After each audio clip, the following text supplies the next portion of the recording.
बिस्मिल्लाहिर्रहमानिर्रहीम, अस्सलाम वालेकुम। आप फैज़ान रिज़वी न्यूज़ देख रहे हैं। आज वेडनेसडे 30 जुलाई है और हम बात कर रहे हैं मशरिक़ वुस्ता की सूरत हाल, फ़लस्तीन की आज़ादी की जंग। इंटरनेशनल मीडिया आज रिपोर्ट कर रहा है कि शहादतें जो हैं वो 60,000 का फिगर शहादतें क्रॉस कर चुकी हैं।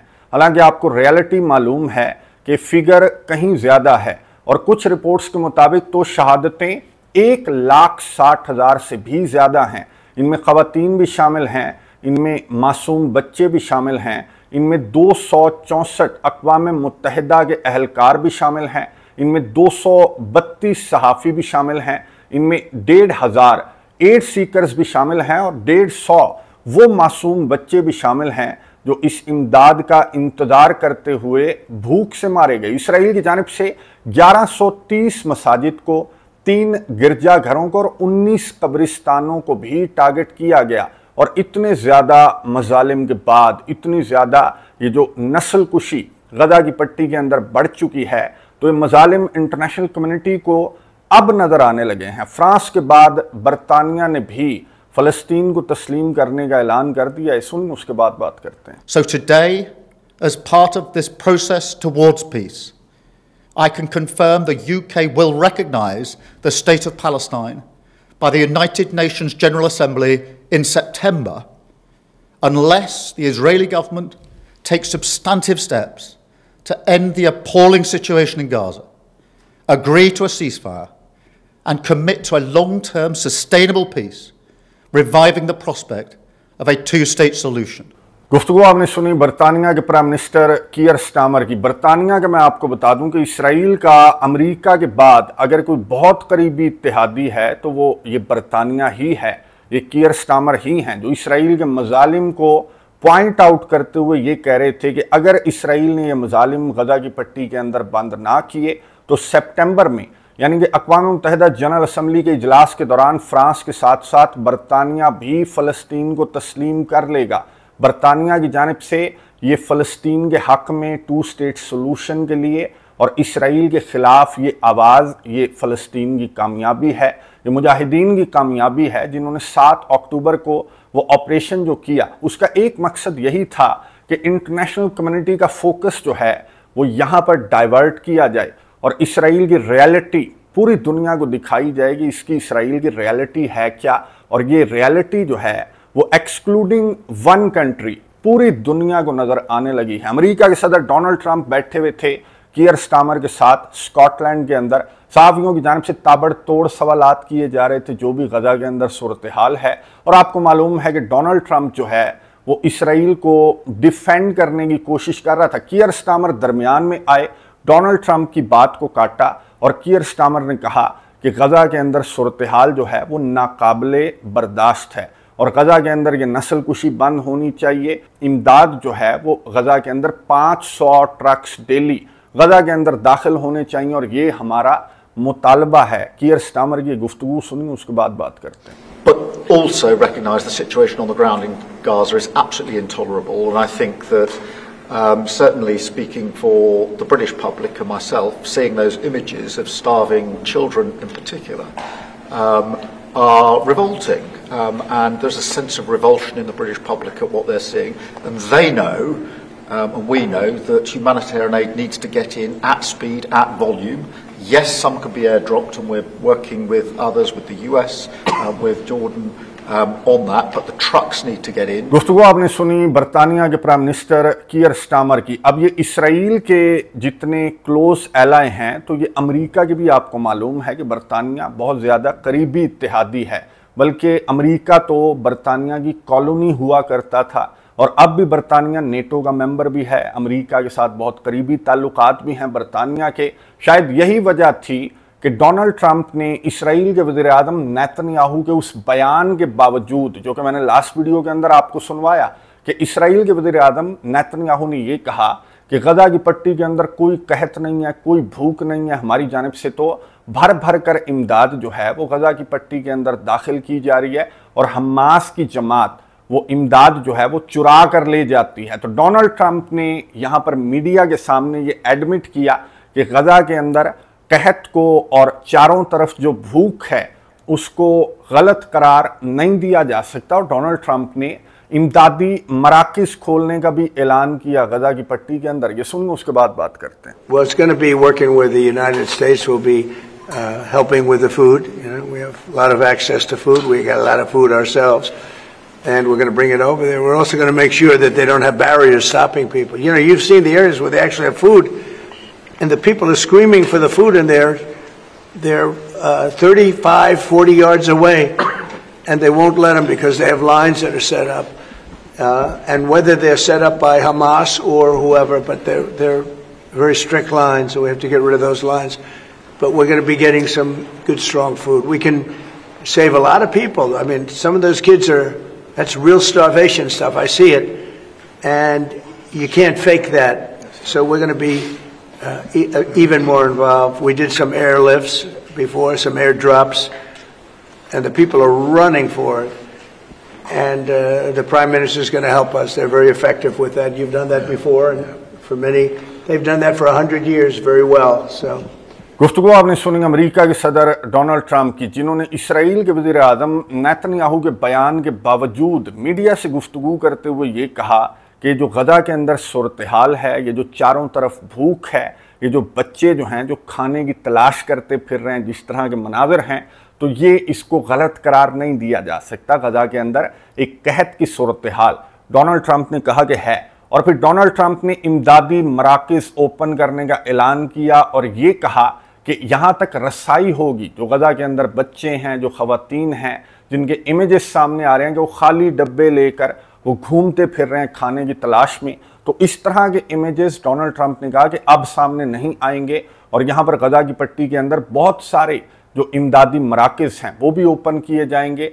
जो एयर ड्रॉप्स हैं वो भी डेली रिपोर्ट हो रही हैं। आज भी मैं आपको बता दूं कि जॉर्डन ने जो बरतानिया की इमदाद है वो फ़िज़ा से गजा की पट्टी के अंदर फेंकी है। गुज़िश्ता रोज़ भी ये एयर ड्रॉप्स रिपोर्ट हुए थे और सैकड़ों ट्रक्स भी गजा की पट्टी के अंदर अब डेली दाखिल किए जा रहे हैं। अब ये भी कहा जा रहा है, ये जिस तरह का बयान डोनाल्ड ट्रंप की जानिब से सामने आया, तो ये कहा जा रहा है कि शायद पूरी दुनिया का टिल्ट देखकर, पूरी दुनिया का एहतजाज देखकर ये डोनाल्ड ट्रंप जो है इसने इसराइल के ख़िलाफ़ स्टांस लेना स्टार्ट कर दिया है, क्योंकि पूरी दुनिया को ये अपने ख़िलाफ़ देख रहा है। तो क्या ऐसा है? ऐसा बिल्कुल भी नहीं है। अमेरिका इसराइल के साथ ही खड़ा हुआ है। और अपने इस ऐलान के बाद मैं आपको बता दूं, डोनाल्ड ट्रंप जब एयरफोर्स 1 में सवार था तो डोनाल्ड ट्रंप से सहाफ़ियों ने सवालात किए और ये कहा कि जी कीयर स्टामर ने तो फ़लस्तीन को तस्लीम कर लिया। डोनाल्ड ट्रंप ने कीयर स्टामर के इस ऐलान, इस फैसले की भी मजम्मत की। और फिर जब सहाफ़ी की जानिब से सवाल पूछा गया कि जी एड डिस्ट्रीब्यूशन सेंटर्स जो आप खोल रहे हैं तो उनको संभालेगा कौन, उनका कंट्रोल किसके पास होगा, क्या जॉर्डन के पास होगा, मिस्र के पास होगा, या आपके पास होगा, या अक़वाम मुत्तहिदा के पास होगा, तो डोनाल्ड ट्रंप ने जवाब दिया कि इसराइल के पास होगा। सबसे बेस्ट जो है वो इसराइल है, ताकि इसराइल ये मेक श्योर करे कि ये इमदाद जो है वो हमास की जमात के हाथों में नहीं जा रही, बल्कि गजा के मासूम फ़लस्तीनियों के हाथों में जा रही है। आपको मालूम है कि अभी भी इमदाद का कंट्रोल जो है वो इसी इसराइल के पास होने की वजह से ये जो सूरत हाल है गजा की पट्टी के अंदर, इमदाद तो बहुत सारी है।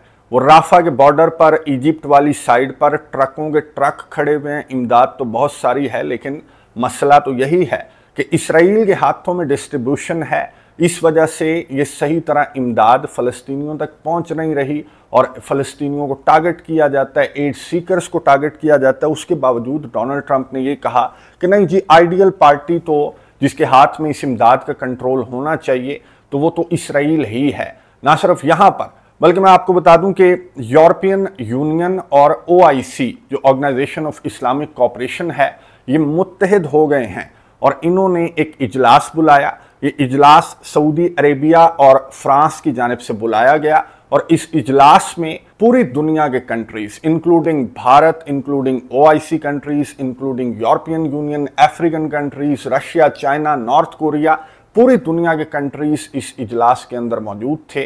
अक़वाम मुत्तहिदा की इस आलमी कॉन्फ्रेंस के अंदर मौजूद थे, सिवाय 2 ममालिक के, एक इसराइल और दूसरा अमेरिका ने इस इजलास के अंदर शिरकत क्यों नहीं की। स्टेट डिपार्टमेंट की तर्जमान ने क्या कहा, ये सुनिए, उसके बाद बात करते हैं। The UN is serving as host to an unproductive and ill-timed conference on the so-called two-state solution in New York City.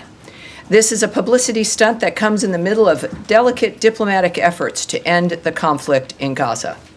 Far from promoting peace, the conference will prolong the war, will embolden Hamas, and reward its obstruction and undermine real-world efforts to achieve real peace. As Secretary Rubio has made clear, this effort is a slap in the face to the victims of October 7th and a reward for terrorism. It keeps hostages trapped in tunnels. The United States will not participate in this insult, but will continue to lead real-world efforts to end the fighting and deliver a permanent peace. Our focus remains on serious diplomacy, not stage-managed conferences designed to manufacture the appearance of relevance. गुफ्तगू आपने सुनी। State department की तर्जमान Tammy Bruce ने criticise किया, इस आलमी conference को गलत करार दिया और इसके अंदर शरीक होने वाले तमाम के तमाम ममालिक को, यानी कि पूरी दुनिया को इसने गलत करार दिया और ये कहा कि सिर्फ अमेरिका और इसराइल दुरुस्त हैं। ये टू स्टेट सोल्यूशन का वक्त नहीं है, बल्कि ये इस जंग को बंद करने का वक्त है जिसके लिए अमेरिका कोशिश कर रहा है और ये उन कोशिशों में रुकावटें डालने के मुतरादिफ है जो फ्रांस की जानिब से या सऊदी अरेबिया की जानिब से या पूरी दुनिया की जानिब से अक़वाम मुत्तहिदा के अंदर जो बैठक लगाई गई है। तो इससे वो सलूशन नहीं निकलेगा जो सलूशन अमेरिका और इसराइल ज़ाहिर है कि निकालना चाह रहे हैं। ये तो गज़ा के मासूम फ़लस्तीनियों को सरज़मीन फ़लस्तीन से निकालना चाह रहे हैं। तो इन्हें ये तकलीफ़ है कि इस वक्त के अंदर ये पूरी दुनिया यहाँ पर बैठक लगाकर बैठ गई और पूरी दुनिया की जानिब से मुतालबा किया गया कि इस जंग का सलूशन टू स्टेट सलूशन ही है।